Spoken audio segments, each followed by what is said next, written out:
Hey everyone, and welcome to another Marks and Crafts unboxing and review. Today I'll be reviewing the Pop-Up Parade Dark Magician Girl from the series Yu-Gi-Oh! Now I'd say I still am a huge Yu-Gi-Oh! Fan, but I just don't play the game anymore. I used to be absolutely obsessed with the card game, but all of my nostalgia for the series is pretty much isolated to just the original run of the anime and a bit of GX. But I used to watch everything, but the only stuff I remember is that sort of era, and that's right where Dark Magician Girl is. And so when they announced this figure, really wanted it, mainly just because I didn't have any good Dark Magician Girl stuff. I am looking forward to Kotobukiya's model kit when that does finally get a pre-order and release, but until then, this will be a nice little filler statue.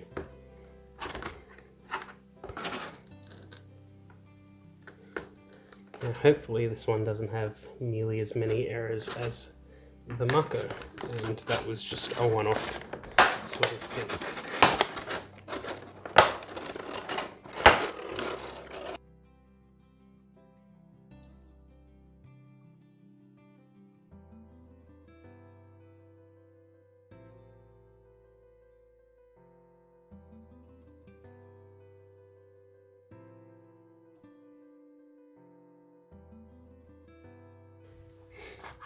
Now, I will do better better images of this later, but quick impressions right out of the box. Looks like there are some minor paint errors, and like you can see that trim along the dress here. It's not a very clean paint job, and there's some marks on the pink there. There's a rather big paint error there, so that's annoying. There's an actual scratch there.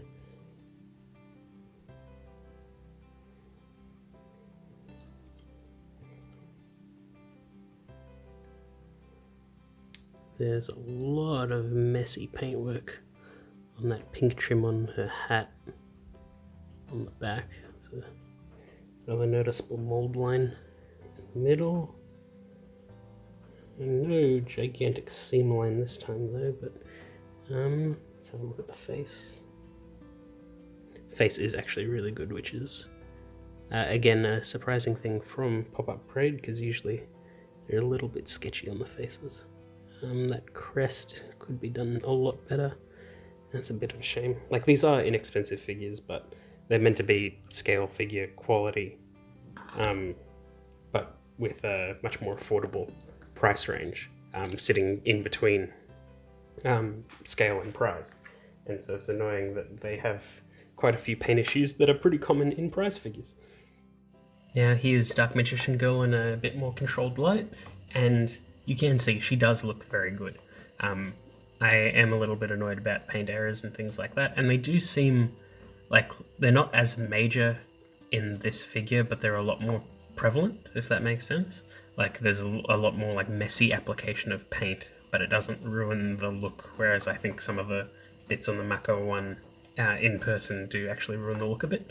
But thankfully those ones were hidden on the back, so it's okay. This one, there's paint errors all over, but especially from a distance, this looks perfectly fine.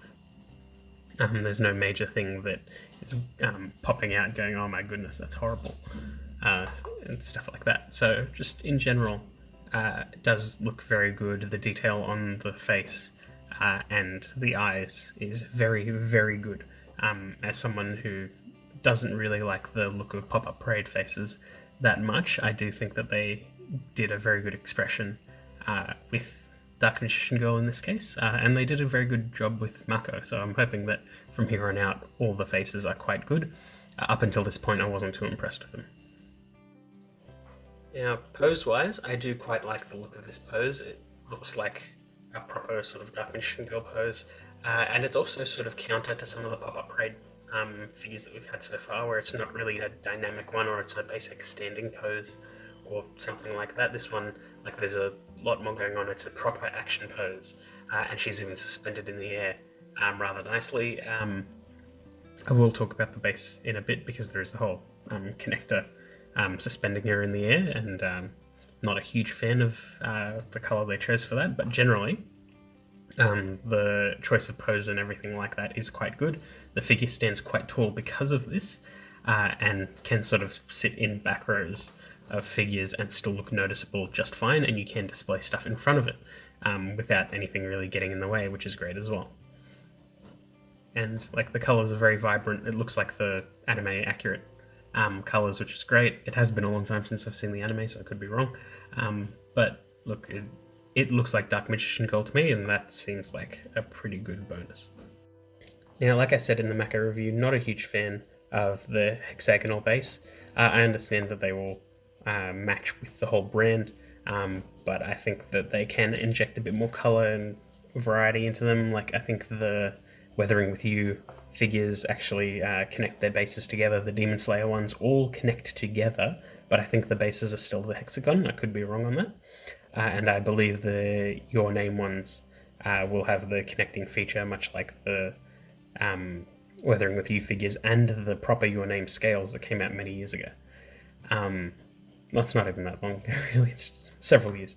But this bit here is what's annoying, because while I'm not a huge fan of the hexagon, I do like the color choice for this one. It does match her quite well. It almost looks like Dark Magician-ish purple. Like this looks very pink in the footage, but it's more like a darkish purple. It's very clearly purple. So yeah, I'm not a huge fan of this clear part because it's not the same color as the base. I know that's a tiny gripe, but I do think it does look just a tiny bit annoying and breaks up the aesthetics of the figure. So it's like, if I get a full shot of her like that, I think it's nice figure, clear bit, and the base. And it's sort of like these three separate elements. It would have been nicer if this sort of blended a bit better, either make the whole thing clear or make the whole thing that purple. Looks okay when you sort of isolate certain elements, like when I have her just like that. Looks perfectly fine, looks like any other figure, because most other dynamic pose figures use stuff similar to that. It's just only when you combine the whole thing it looks a bit odd. But look, that is still a minor gripe, but I do think that the base is important in figures. A lot of the time it is sort of an afterthought, but I think it does play a vital role in the figure's design and the final aesthetics, because if you have a sort of dynamic base or like an environment or something, you can add a lot of effect and make the character look like you're sort of freezing a moment in time for them from their series, instead of just getting a character and placing them on a shelf. I like things to have a sort of story behind them. I say that when I build a lot of model kits and don't have any dioramas, but my papercraft things and stuff like that, those feel like sort of dioramas or like a greater whole. And that's what I'm sort of talking about. Usually my favorite figures are the ones where the base is integrated beautifully into it. But again, look, they are affordable figures. They are priced in between scale and prize figures, and you get what you pay for, really. I wish the quality control was a little bit better. I'm not going to point out every single error in this one because it's too many and it doesn't ruin it for me. But trust me, they are there, and it is just mildly annoying. But anyway, it is still a very good figure. There's no denying that. It's easily the best Dark Magician Girl figure I've had, and I have had the Figma and just this one. I will get the model kit. I got rid of the Figma just because sometimes the joints get in the way. I'm not a huge fan of that sort of style anymore, because I feel like they don't come with the accessories they should anymore. But the Dark Magician Girl one was quite good. It's just that I needed to reduce my collection a bit. But regardless, it's a good figure. Fits in with any Yu-Gi-Oh display, fits in with any anime display, really. Vibrant colors, eye-catching, nice detail. Could have been just a little bit better on the paint, but generally they did a good job. And I am very, very happy with the face. So yeah, that's pretty much it. I hope you enjoyed that video, and I'll see you all next time.